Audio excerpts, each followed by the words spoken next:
আমাদের বিয়ে হয় এটা গোপন থাকবে।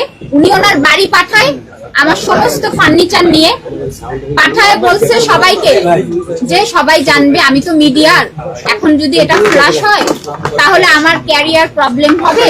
তুমি তো আমাকে অনেক ভালোবাসো, একটু পারবা না? কেন পারবো না? তুমি যদি ধৈর্য ধরো সব ঠিক হয়ে যাবে। আর এই কথাটা উনি বারবার বলতো যে রিয়া হচ্ছে আমার মিডিয়ার, তুমি হচ্ছে আমার ঘরের। তার বাড়ি আমার। তারপরে এক পর্যায়ে রিয়া একদিন, আমি তাকে তার মেয়ে কান্নাকাটি করছিল, দাদির সাথে ঝগড়া হয়েছে, আমি বলছি কি এরকম মেয়ে কান্নাকাটি করলে আমি কিন্তু এখানে থাকতে পারবো না। তখন এই মেসেজটা রিয়া পেয়ে যায়। ও কোরআন শরীফ ছুঁয়ে বলুক, এই মেসেজটা পাওয়ার পরে ফোনে ওর সাথে আমার বোঝে নিত, সেও আমাকে অ্যাটাক করে, আমিও করি, দুইজন কথা কাটাকাটি আমাদের হয়। পরবর্তীতে ও জানার পরে ও কিন্তু বগুড়ায় যায়, যে আমাকে দেখে। তারপরে আলমের সাথে ওর আমার রূপটা আস্তে আস্তে, আমার কিছু কিছু কথায় আমার খারাপ লাগে যে আমি একটা কথা ওরে বলতাম, আমি কিন্তু ঘাড়ে উঠে যাওয়া মেয়ে না। আমি লক্ষ টাকা খরচ করে আমার ঘরের, আপনি মহানগরে যে বাসায় ছিলাম শুনবেন, বলতো কি এত ফার্নিচার একটা ঘরে থাকে। ওর পুরো ডুপ্লেক্স বাড়ি ভরে গেছিল।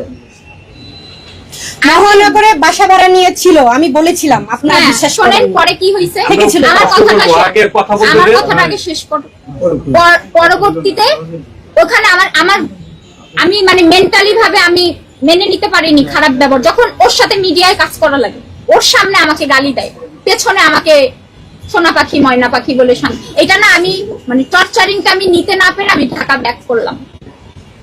ব্যাক করার পরে তার সাথে টোটালি আমি যোগাযোগ বন্ধ করে দিলাম। তার মেয়ে ফোন দিছে, দেখেন আপনারা ভুল বুঝাবুঝি করেন, আপনি আবারই হয়ে যান। তার বড় মেয়ে আলো, এই আস্তে আস্তে আবার কথা হয়।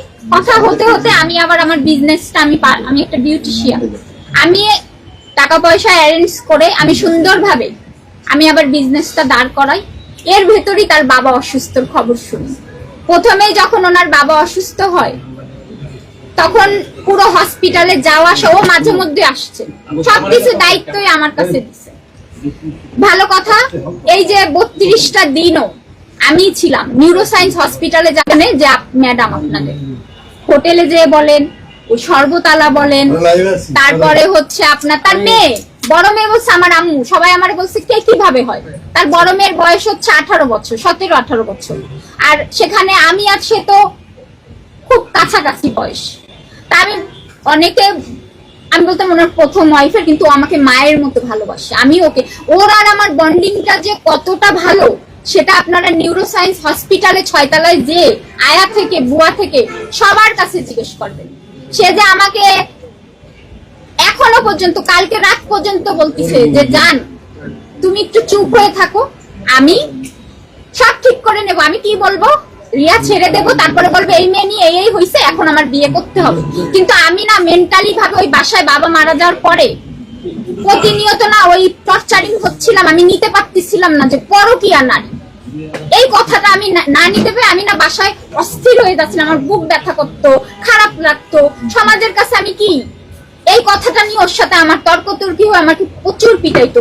রিয়ার সাথে, রিয়া আমার ফোন দেয়, প্রথম ফোন কিন্তু রেকর্ডিং হয়নি। রিয়া তুমি যে ফোন দিছিলা, পরে কিন্তু আমি তোমার যে রিয়ার সাথে আমি কথা বলছি, ও আমারে কি বুঝাইছে, আমি তো এত কিছু বুঝি না।